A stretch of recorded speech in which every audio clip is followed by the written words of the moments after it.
Welcome to Designing Spaces Think Green, a special edition of the show that's all about you, your space, and living the greener lifestyle. We have a great lineup of topics for you today that's going to help you and your family live a more eco-friendly lifestyle. So let's get started right now and think green.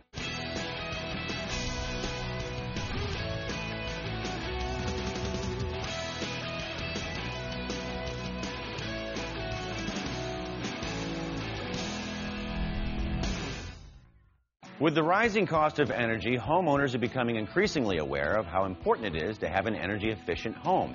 And with recent technical advances, utility costs are actually getting lower. So the question is, how efficient is your home? Well, let's join Heidi Drennan, who's in Country Club Hills, Illinois, visiting an energy doctor.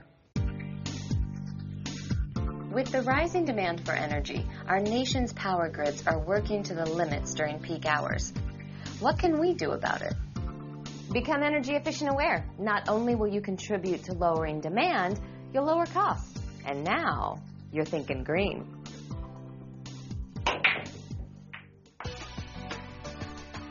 Designing Spaces Think Green has picked this home for a special walkthrough. We'll take a look at what has been done, as well as what could be done to reduce electrical consumption. I'm downstairs in the man cave of this home, and there is a lot of energy being used down here.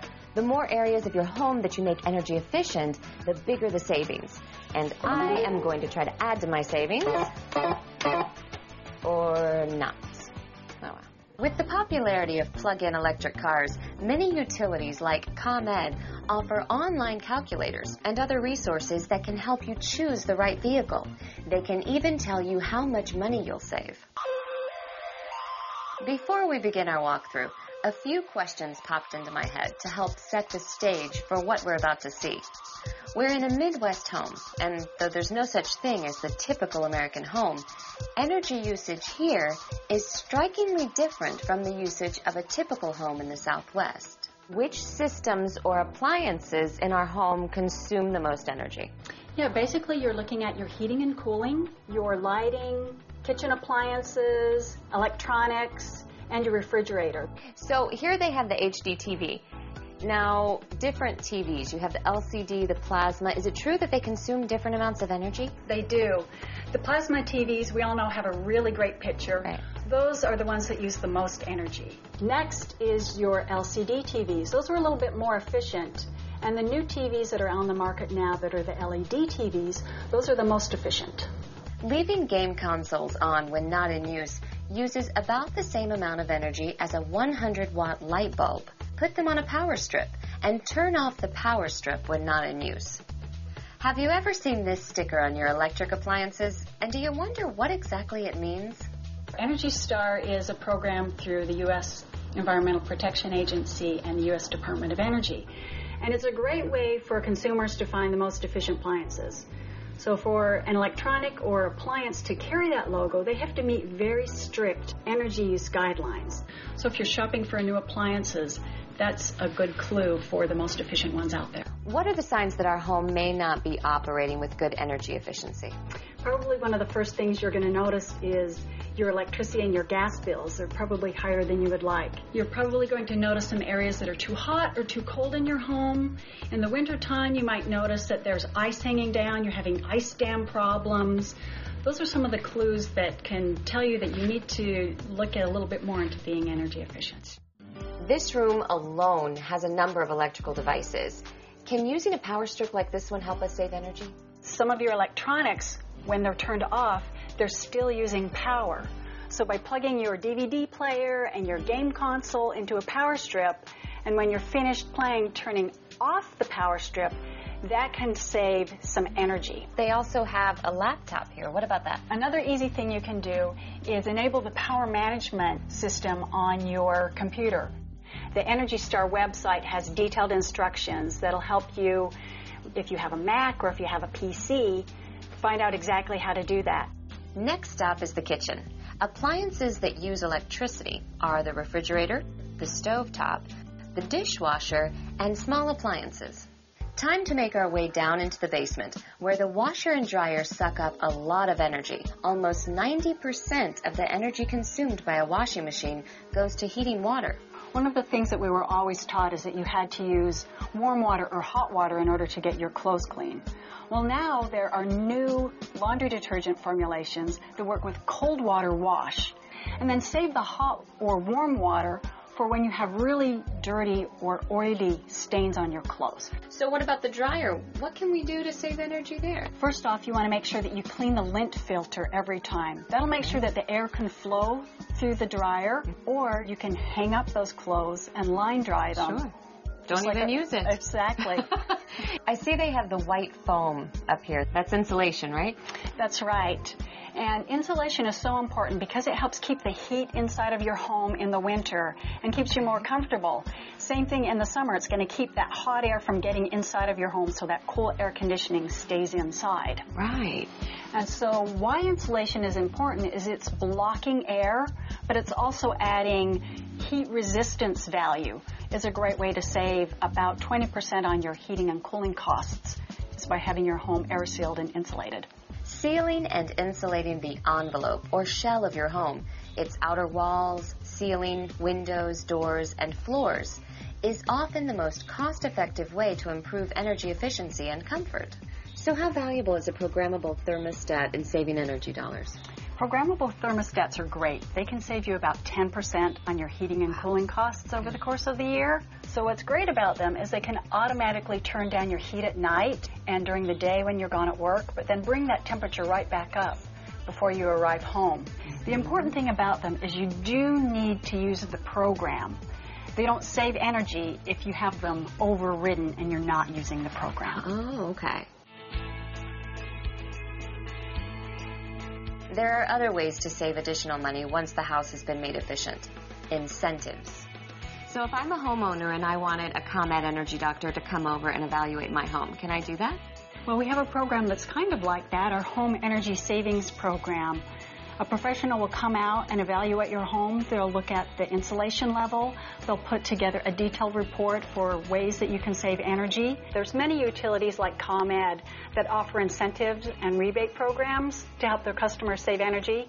ComEd has our Smart Ideas program to help customers. For example, we have a lighting incentive program where customers can get discounted compact fluorescent lamps at their local home stores. You can save about 75% energy compared to using incandescent lamps. Another program we have is our fridge or freezer recycling program. So customers with a second refrigerator or freezer, those can be costing you about $150 a year. So call ComEd, we'll pick up that fridge or freezer, and we'll pay you $35. And is there a website that we can visit? It's ComEd.com or your local utility. Well, it's been great to get all this useful information straight from a ComEd Energy Doctor. Thank you so much for joining us. Thank you. Terrific. We will have a link to that website at our website, designingspaces.tv, where you can click on the Think Green section and watch this show again. You can use it to make your home more energy efficient. For Designing Spaces, I'm Heidi Drennan in Country Club Hills, Illinois.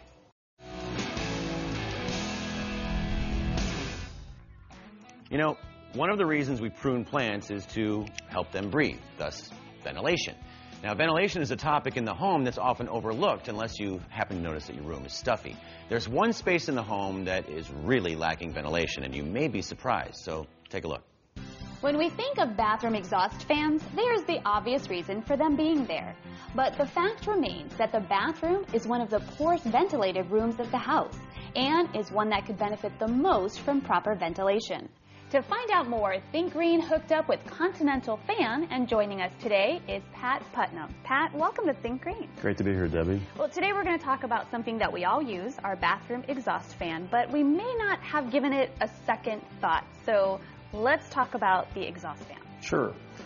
Exhaust fan for a bathroom is used mostly, the most important thing is for moisture removal. Okay. Because when you have a lot of moisture in a bathroom, you end up with harmful mildew and mold, and that's harmful to human beings, and it's also harmful to the construction materials in the walls and the ceilings of a home. So is it safe to say that not all exhaust fans are created equal? A lot of typical bath fans that people have in their homes are ceiling mounted, one speed, maybe a 50 CFM fan, Right. No consideration for the size of the bathroom. And you really need to know what the size of the bathroom is, and maybe even the ductwork as far as the configuration goes to understand what size fan you need. Okay. So 1 cubic feet per minute per square foot of space. Keep that in consideration. Okay. And then also you would like to move 8 air changes of air out of the room per hour. Okay, so tell me what that means in normal language. Basically, you want to make sure you're ventilating, you keep fresh air coming into the bathroom, and you're exhausting the moist air out and bringing the fresh air in. If you're using it more, wouldn't that mean we're spending more? You would think, however, with some of the products that are out there now, with the Energy Star qualified products, you end up actually saving money. And I guess that's why we would be talking about this on our Think Green show. We have many products that are green oriented. And speaking of the different products, you brought a few here today, so let's talk about the difference. Sure. First of all, we have our 2-speed aero fan, which is kind of a typical ceiling fan. 2-speed, but it's a very quiet fan. The second item that we brought here is our Model EXT fan, and this is an external mount fan. And this is a fan where if you don't have attic space to mount the fan and you still need a powerful fan that's quiet, you mount it on the external part of the home. We also have an excellent accessory item, which is our backdraft damper.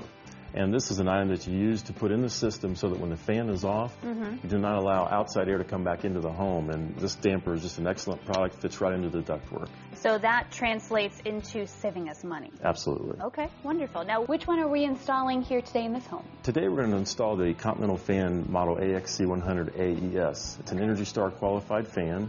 It will be remote mounted up in the attic, so it's going to be very quiet, and it's very powerful. We'll move about 130 cubic feet per minute at 0.2 inches of static pressure, which basically... I was going to say, tell me what that means. You bet. It's going to move about twice as much air as a typical type bath fan will. Wow, that's a lot. It'll get the moisture out of the home. Okay, well, I say let's get started. We'll go check out the bathroom so we can do the installation. Okay, let's go.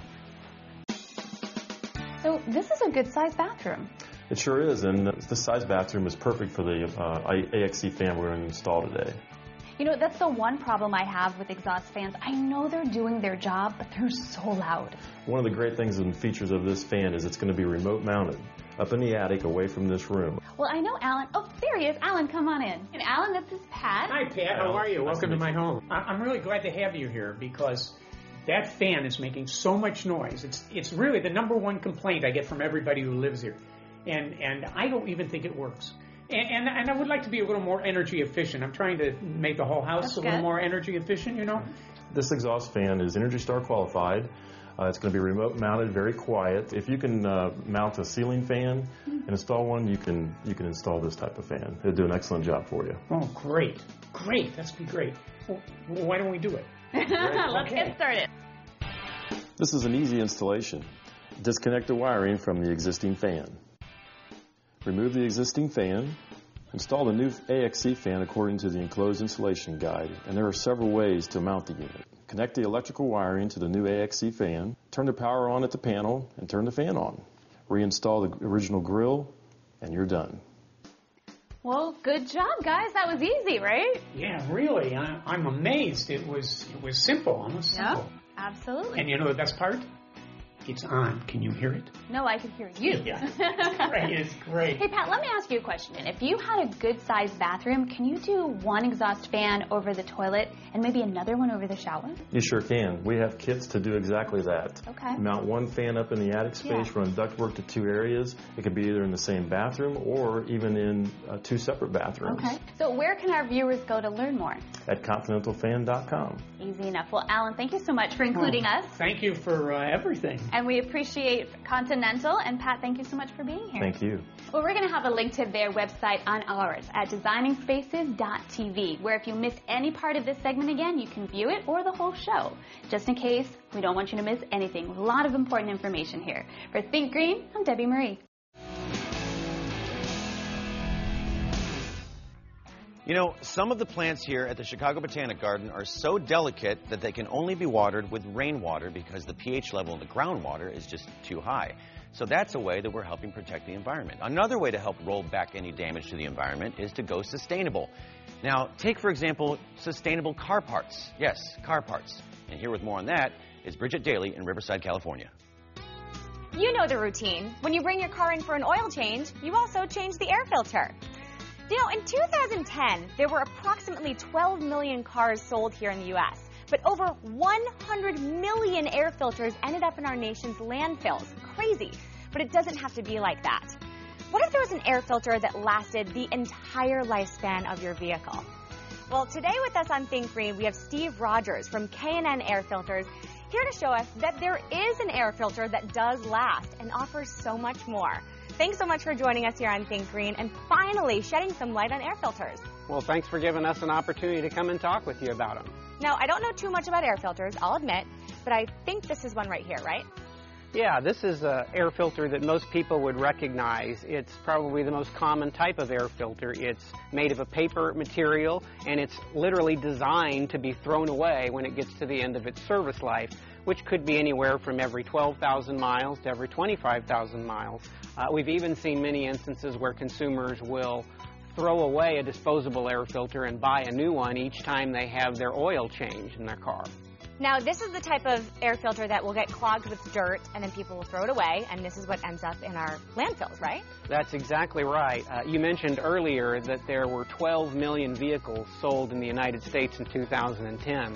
But on a larger scale, the total number of vehicles in the United States is over 200 million. Wow. And that's why there's over 100 million of these disposable type filters that just get thrown away in the nation's landfills year in and year out. That's incredible. Now, you mentioned disposable, but how do we make an air filter permanent? A smarter solution would be able to build an air filter that's washable and reusable, so that one air filter will last for the life of a vehicle. I mean, a washable air filter, that is a great idea. Bridget, we're standing in the middle of a pretty large factory, and in fact, we sell over 2 million K&N washable, reusable air filters every year. But it really started a long time ago with a pretty unique idea. K&N actually invented the concept of making a washable, reusable performance air filter out of multiple layers of cotton gauze that are then sandwiched between aluminum wire in a frame that's highly durable. But it's not the washable and reusable aspect of the air filters that really first made them famous and helped us develop the following that we have. These air filters, because they're made of cotton, breathe much easier than a standard paper air filter. So just like you can blow air through a cotton shirt much easier than you can blow through a sheet of paper, that air can enter an engine easier through a cotton air filter than through a paper air filter. And as a result of that, it actually improves the horsepower of an engine or a vehicle in a measurable way. And it's that performance improvement that really caused our filters to first become popular among people who cared about performance, amongst race car drivers, and that's how we got here. As I had talked about before, using multiple layers of cotton allows the filter to breathe much more easily, which can create an improvement in the performance of an engine. When you're starting to look at an intake system, while it does require a little bit more of a complicated installation process, the benefits are up to 4 times those of an air filter alone. The intake system also has a heat shield, which is designed to help protect the air filter and the air entering it from the heat coming off of an engine. And the cooler air is as it goes into the engine, the more efficient will be the combustion process and the more horsepower will it create. And finally, it includes a pretty massive tube that maximizes the airflow and minimizes restriction, again, as the air goes into the engine. And that's why you can get really tremendous horsepower increases with an intake system that actually changes the way your car feels as you drive it. Wow, very interesting. Now, I have to ask, all the times that I've been in for an oil change on my car, I've never heard them mention washable air filters, and I always figured they had to have a reason for that. The truth is, a lot of mechanics and service providers would just as soon sell you a disposable filter over and over and over again than provide you with a lifetime product that'll last as long as you have your car. Okay, I think it's time we finally learned how to install an air filter. Now, this is an easy do-it-yourself project, right? It's very easy. It certainly doesn't qualify as a project. It can be done in a matter of minutes. This vehicle in front of us has a very common type of an air box where 2 clips on the side of it are really all that's required to pull the air box off of the car. then this filter is designed to go right into the slot inside the air box, and then it goes back on, and literally before you know it, it's done. Wow.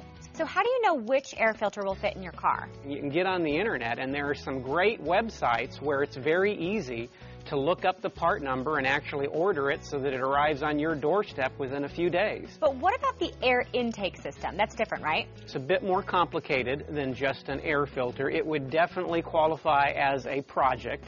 It typically takes 90 minutes to 2 hours to do. It can really create a different feel to the performance of a vehicle.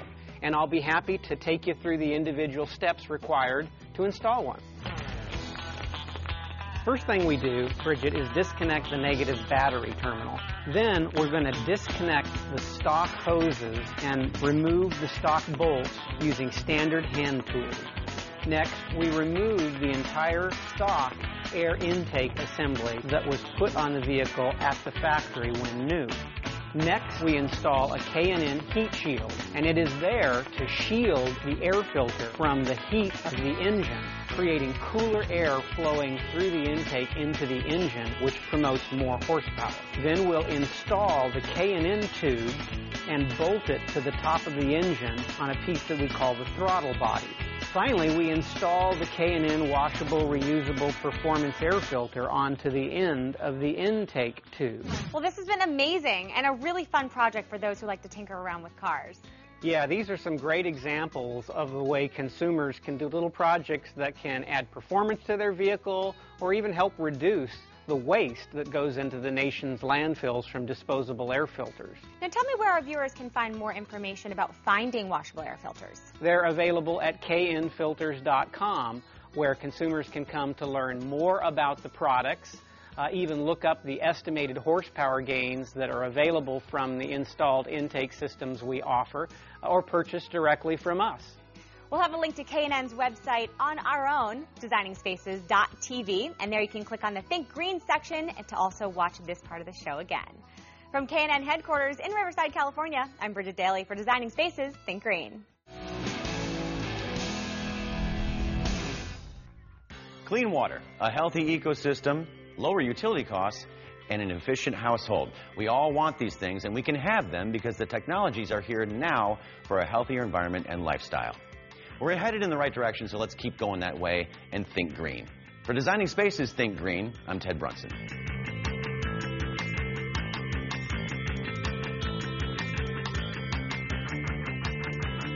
You can visit these websites to learn more about the participants on this edition of Designing Spaces.